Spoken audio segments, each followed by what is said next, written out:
તો ગાઈસ કેમ છો બધા મજામાં છો? તો આજે છે ન્યૂ જોબ ડે નો 23મો દિવસ છે. તો આજે આપણે આવી ગયા છે માંડલ, જે વિરમગામથી 30 કિલોમીટર આગળ છે. તો આપણા સાહેબને લઈને આવી ગયા હતા અને ગઈકાલે રાતે હેર બેર કટિંગ કરાવી લીધા છે, દાઢી વાળી કરાવી લીધી છે. કેવો લાગુ છું કોમેન્ટ કરજો, બરાબર? ખરાબ ના બોલતા, હા, દયા કરજો મારી પર.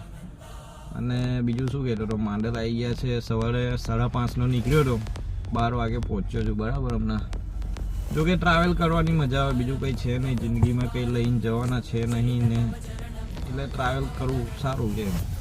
બાકી જિંદગીમાં મોજ કરવી બહુ જરૂરી છે, ટેન્શન તો હરું જ છે. બસ તમારો સપોર્ટની ખૂબ જરૂર છે, તમે સપોર્ટ કરતા નથી. પ્લીઝ તમે સપોર્ટ કરો અને ચેનલને સબસ્ક્રાઈબ કરો, લાઈક કરો, કોમેન્ટ કરો અને વિડીયોને વધુમાં વધુ શેર કરો. પ્લીઝ તમારો સપોર્ટ બનાવી રાખો. Please please please. Thank you so much. હર હર મહાદેવ, જય માતા.